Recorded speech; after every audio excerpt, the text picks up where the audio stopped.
কোথায় ছিলে এতক্ষণ? বাইরে বাজ পড়ছে, একবারও মাথায় আসে না যে কেউ বাড়িতে বসে চিন্তা করছে? আরে, বাঁকের কাছে জল জমে গেছিল, পুরো রাস্তাটা পা পিছলে গেল একেবারে। উঠে আবার কাঠগুলো গুছিয়ে নিতে হলো, তো তাই দেরি হয়ে গেল একটু। পড়ে গেলে মানে? কোথাও ব্যথা ট্যাথা পেয়েছো নাকি? দেখি দেখি, আর এই কাঠগুলো আমাকে দাও। তুমি ঘরে থাকো, ভিজে যাবে, আমি নিচ্ছি। তুমি কি একা ভিজবে সারা রাত? দাও বলছি, নাটক করো না। আচ্ছা আচ্ছা, নাও, তোমার সাথে তর্ক করে কোনোদিন লাভ নেই, কোনোদিন জিতিও নি। নাও নাও নাও। না যেতনি, আর জিততেও পারবে না। ঘরে ঢোকো এখন। এই কাপড়ে থেকো না, ছেড়ে দাও। গত বছর এইভাবে ভিজে তুমি জ্বরে পড়েছিলে, মনে নেই? হ্যাঁ হ্যাঁ, মনে আছে। কালকে সকালে বাজারে যেতে হবে, এই কাঠগুলো বেচতে পারলে একটু হিসেব মিলবে এই মাসে। কালকেরটা কাল দেখা যাবে, আজকে আর হিসেব না। রান্না করেছি, খেয়ে নাও আগে।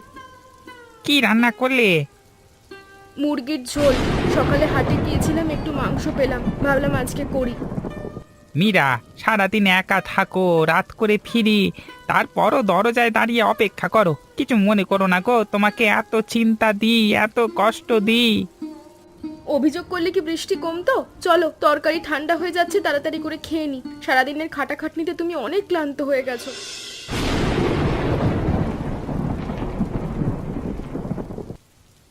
গন্ধটা খুব ভালো আসছে। কি মশলা দিলে? বেশি কিছু না, আদা রসুন আর একটু জিরা।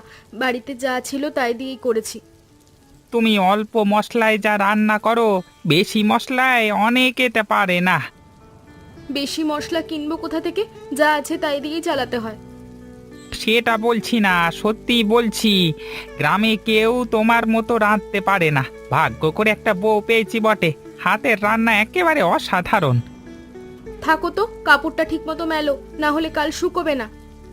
মীরা, এ মাসে চালের দাম আর একটু বাড়লো। মহেশের দোকানে গিয়েছিলাম, বলল আরো বাড়বে। মহেশ যা বলে তার অর্ধেক সত্যি, বাকি অর্ধেক তার নিজের স্বার্থের কথা।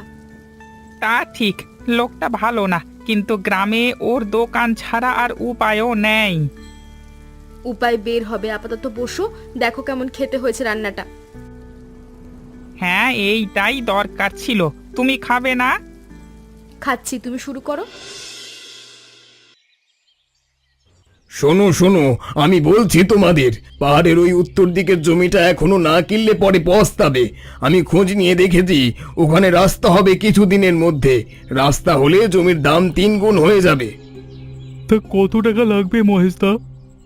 সেটা নিয়ে ভেবো না, আমি ব্যবস্থা করে দেব। কিছু টাকা দাও, বাকিটা পরে শোধ করো, কিন্তু সুযোগটা ছাড়লে চলবে না। কিন্তু ওই জমিতে তো গাছপালা আছে, কাটতে দেবে সরকার? সেটা আমি দেখব, কাগজপত্র আমার কাছে আছে, চিন্তা করো না তোমরা। তোমাদের শুধু একটু বিশ্বাস রাখতে হবে। মহেশদা বললে তো ভরসা আছে। দেখো, এই গ্রামে যারা আমার কথা শুনেছে তারা কেউ ঠকেনি, আর যারা শোনেনি তাদের কথা নাই বললাম। আচ্ছা, বাড়িতে একটু বলে দেখি। বলো বলো, তবে বেশি দেরি করো না, এই সুযোগ সবার জন্য না।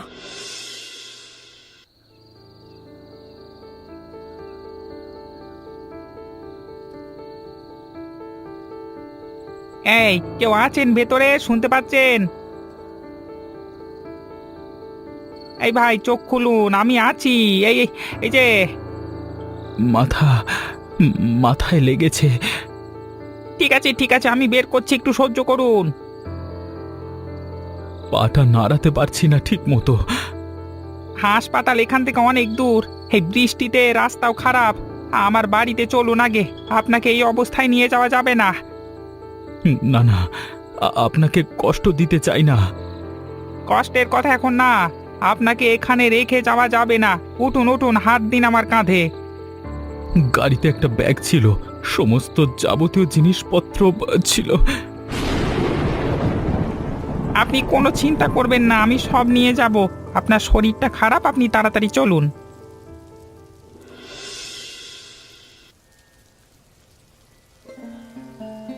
একটু নড়াচড়া করবেন না এখন, আঘাতটা ভালো রকম লেগেছে, অনেকটা ক্ষত হয়ে গেছে। ভাগ্যিস ঠিক সময় আপনাকে তুলে আনা হয়েছিল। আপনারা অনেক কষ্ট করলেন, এভাবে না হলেও হতো। কষ্টের কি আছে, চুপ করে শুয়ে থাকুন। এরকম একটা মানুষকে অসহায় অবস্থায় তো ছেড়ে দেওয়া যায় না। আপনাকে সুস্থ করা আমাদের কর্তব্য। আপনার স্বামী একা আমাকে এতটা পথ টেনে এনেছেন। ও অভ্যস্ত আছে কষ্টে, আপনি ভাববেন না। এই ওষুধটা একটু জ্বালা করবে, তবে তাড়াতাড়ি আপনার ক্ষতটা ঠিক হয়ে যাবে, আপনি সুস্থ হয়ে উঠবেন। হ্যাঁ, টের পাচ্ছি। সহ্য করুন, তারপর দেখুন সব ঠিক হয়ে গেছে। আপনাদের বাড়িতে ছোট বাচ্চা আছে? না, কেন? এই রাতে একজন অচেনা মানুষকে ঘরে নিয়ে এলেন, ভয় করলো না? ভয় পেলে মানুষ বাঁচায় কিভাবে? একটু শুয়ে থাকুন, জ্বর আসতে পারে রাতে। উঠতে হবে না, এভাবেই খান। মাথায় চোট আছে, নড়াচড়া কম করলেই ভালো। না, একটু বসতে পারবো। শুয়ে শুয়ে খেতে অভ্যেস নেই। এই মশলার গন্ধটা কি রান্না করেছেন অনেকক্ষণ ধরে পাচ্ছিলাম। মুরগির ঝোল, বাড়িতে যা মশলা ছিল তাই দিয়েই করেছি, বেশি কিছু না। খান, ঠান্ডা হয়ে যাবে।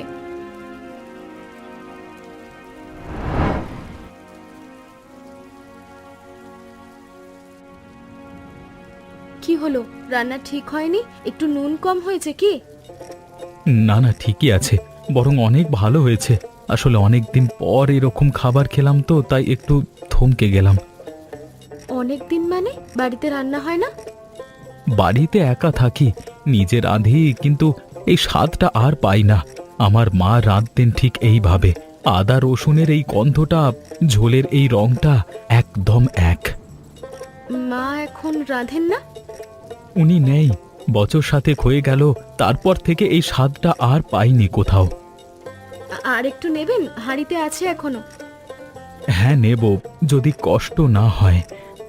কষ্টের কি আছে, বসুন, আমি আনছি। শুনলে, রবি নাকি কাল রাতে একটা অচেনা লোককে বাড়িতে এনেছে। কেউ চেনে না লোকটাকে, কোথা থেকে এসেছে কেউ জানে না। তাই নাকি? আমি তো কিছুই শুনিনি। কোথা থেকে এলো লোকটা? সেটাই তো কেউ বলতে পারছে না। গাড়ি নিয়ে আসছিল, রাস্তায় পড়ে গেছে নাকি। কিন্তু এই পাহাড়ি রাস্তায় এত রাতে শহরের গাড়ি নিয়ে কে আসে? কোনো কাজ ছাড়া তো কেউ আসে না। এটা তো ঠিকই বলেছ, রাতের বেলায় রাস্তায় কেউ আসে না এমনিতে। রবি বেচারা সহজ মানুষ, মনে দয়া আছে, বুঝতে পারিনি। কিন্তু অচেনা একটা লোককে ঘরে রাখা কি ঠিক? গ্রামের নিরাপত্তার কথাও তো ভাবতে হবে। আমাদের ছেলেপুলে আছে, মেয়ে মানুষ আছে। তাও তো ঠিকই বলেছ, মোড়লকে বলো না ব্যাপারটা।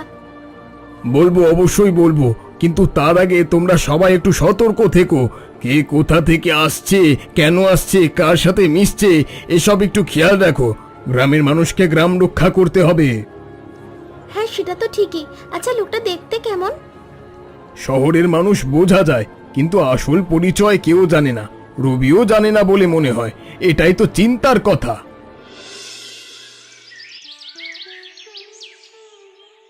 একটু ভালো লাগছে এখন, সকালের যে চেহারাটা ভালো দেখাচ্ছে। হ্যাঁ, অনেকটা। আপনার স্ত্রীর হাতের ওষুধ ভালো কাজ করেছে, মাথার যন্ত্রণাটা অনেক কমেছে। ও এইসব ছোটবেলা থেকে শিখেছে। এই পাহাড়ি ডাক্তার কম, হাসপাতাল অনেক দূরে, তাই নিজেরাই সামলাতে হয় অনেক কিছু। আচ্ছা, আপনি কোথায় যাচ্ছিলেন কালকে রাতে এই রাস্তায়, মানে এত রাতে একা? ওপরের দিকে একটু জরুরি কাজ ছিল, তাই দেরি হয়ে গেল। পাহাড়ে কি কাজ? এখানে তো শহরের মানুষ বেশি আসে না। জমি সংক্রান্ত কিছু কাজের জন্য, মানে কাজে এসেছিলাম কিছু দেখতে, একটু খোঁজ খবর নেওয়ার ছিল। কোন জমি? এখানকার জমি কিনতে আসছেন নাকি? এই এখন তো অনেকে আসছে পাহাড়ের জমির খোঁজে। না না, ঠিক কেনা না, অন্য একটা কারণে দেখতে এসেছিলাম, পরে বলবো। আপনি কি শহরের মানুষ, মানে ঢাকায় থাকেন? বোঝা যায় এত সহজে? হ্যাঁ, গাড়ি দেখে বুঝলাম, জামা কাপড় দেখে বুঝলাম, আর কথা বলার ধরনেও বোঝা যায়। আচ্ছা, আপনার নামটাও তো জানা হলো না এখনো। আরমান, আরমান হোসেন। আরমান ভাই, আপনি কি আমাকে আসল কথাটা একটু বলবেন, মানে সত্যিকারের কারণটা? কোন আসল কথা? এই রাতে বৃষ্টিতে পাহাড়ে কেউ এমনি এমনি আসে না, আর আপনি যেভাবে কথা এড়িয়ে যাচ্ছেন মনে হচ্ছে অনেক কিছু আছে যেটা বলছেন না।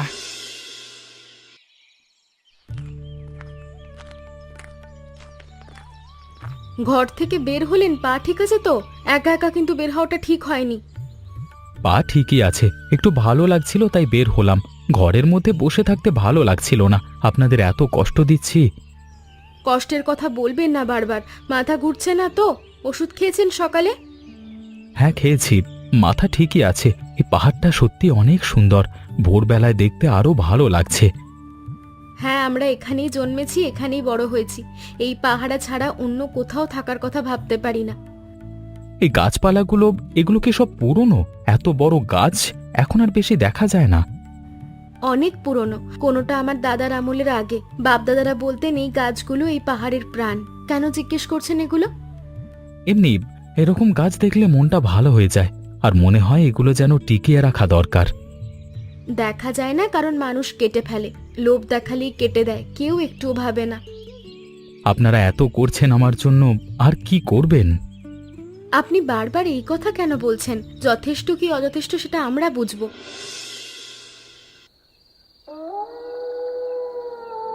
রবি, ওই লোকটাকে কোথা থেকে নিয়ে এলে? কেউ চেনে না ওকে? তুমি চেনো? গলা নামাও মহেশদা, রাত হয়েছে, পাহাড়ের মানুষ ঘুমোচ্ছে। রাতের কথা তোমাকে মনে করিয়ে দিতে হবে না আমাকে। আগে জবাব দাও, ওই লোককে? আহত ছিল, পাহাড়ি বাঁকে গাড়ি উল্টে পড়েছিল। রাস্তায় একা ফেলে আসা যায় না, তাই নিয়ে এসেছি। তুলে আনলে কেন? হাসপাতাল নেই এই দেশে, থানা নেই, সোজা নিজের বাড়িতে নিয়ে আসতে হলো কেন? হাসপাতাল 10 মাইল দূরে মহেশদা। সেই বৃষ্টির রাতে ওই অবস্থায় লোকটাকে একা রাস্তায় ফেলে যেতাম। তোমার এত দায়িত্ব নেওয়ার দরকার নেই সব কিছুতে। ওই লোককে, কোথা থেকে এসেছে, কেন এসেছে, কিছু জানো তুমি?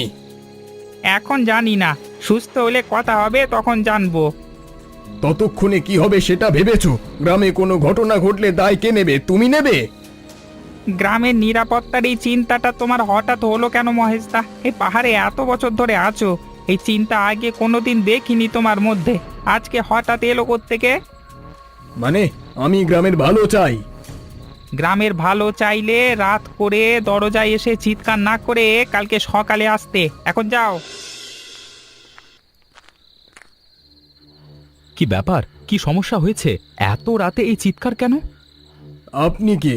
আপনাকে তো চিনলাম না। আমি আরমান হোসেন, পাহাড় রক্ষা প্রকল্পের পরিচালক। সরকারি বিভাগ থেকে এই অঞ্চলের দায়িত্বে আছি। মানে আপনি এখানে? হ্যাঁ, আমি এই পুরনো অঞ্চলের পাহাড় আর বনভূমির তদারকি করি। কালকে রাতে আসতে গিয়ে রাস্তায় দুর্ঘটনায় পড়লাম। এই পরিবার আমাকে সেখান থেকে তুলে এনে সুস্থ করেছে। আমরা তো জানতাম না আপনি কে, নইলে আমরাও। জানার দরকার ছিল না। মানুষ বিপদে পড়লে পরিচয় দেখে সাহায্য করতে হয় না। কিন্তু আপনি কে, আর এত রাতে এখানে কেন? আমি মহেশ, গ্রামের ব্যবসায়ী। একটু খোঁজ নিতে এসেছিলাম। বুঝেছি। আমিও আসলে এই অঞ্চলে খোঁজ নিতেই এসেছিলাম। কালকে থেকে অনেক কিছুই জানা হয়ে গেছে।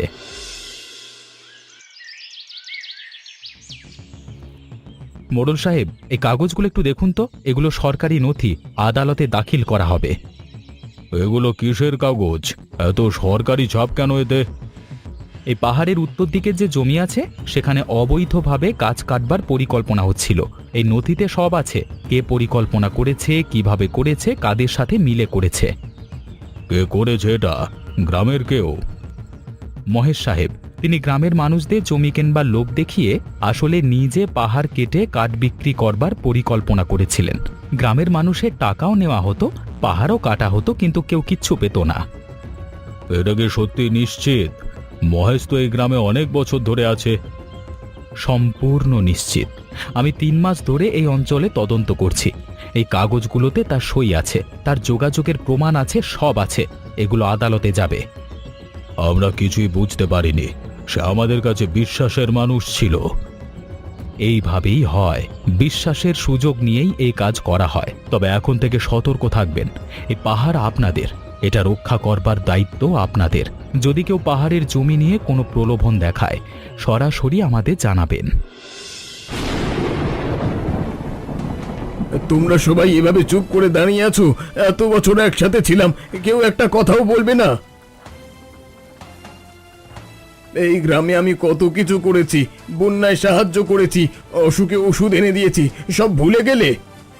সেসব ভুলিনি মহেশদা, কিন্তু যা করেছো তার হিসেব হয়ে গেছে।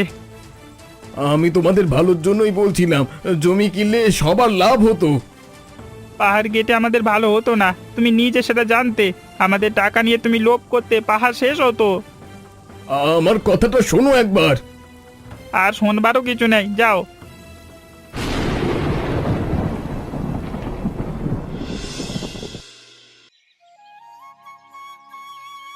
এই ট্রাকটা একটু বাঁদিকে সরাও তো, ওইদিকে সরালে জায়গাটা বেশি কাজে লাগবে। এখানে কি ঠিক নেই, আমার তো ভালোই লাগছে। না না, ওইদিকে সরালে সামনে জায়গা বেশি হবে, মানুষ দাঁড়াতে পারবে।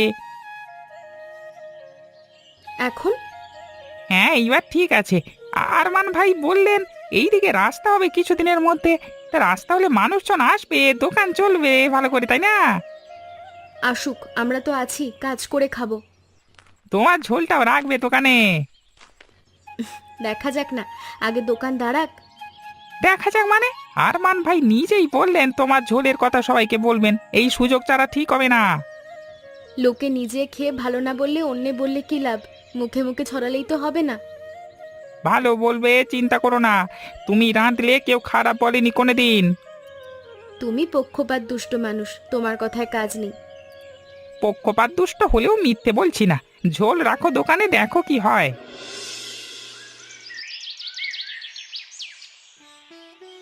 মীরা ভাবি, এই ঝোলের কথা আমি ঢাকায় গিয়েও বলবো, এই স্বাদ ভুলতে পারবো না। আরে ভুলতে হবে না, আবার আসবেন, আবার খাবেন। অবশ্যই আসবো। এই পাহাড়ে আসবার কারণ এখন আরো বেশি হয়ে গেছে। আপনাদের কাছে এই কদিনে যা ঋণ হলো, সেটা কোনোভাবে শোধ হবার না। ঋণের কথা আর মুখে আনবেন না। বিপদে পড়া মানুষকে সাহায্য করা, এইটুকুই তো করেছি, এতে তো ঋণ হয় না। সবাই যদি এইভাবেই ভাবতো, তাহলে অনেক কিছু অনেক সহজ হতো। ভাবে মানুষ, শুধু মাঝে মাঝে ভুলে যায়, আবার মনে পড়ে। আরমান ভাই, আর একটু নেবেন? হাঁড়িতে আছে এখনো। নেব অবশ্যই। আপনার স্ত্রীর হাতের রান্না না বলবার কোনো উপায় নেই। এই ঝোল খেতে খেতে মনে হচ্ছে এখানেই থেকে যাই। থাকুন তাহলে, আমাদের আপত্তি নেই। ইচ্ছে করছে সত্যি। দোকানে ঝোল রাখার কথা বলছিলে না, রাখবো? বললাম না যে রাখবে। এমনই মজার মজার গল্প দেখতে আমাদের চ্যানেলটাকে সাবস্ক্রাইব করতে ভুলবেন না।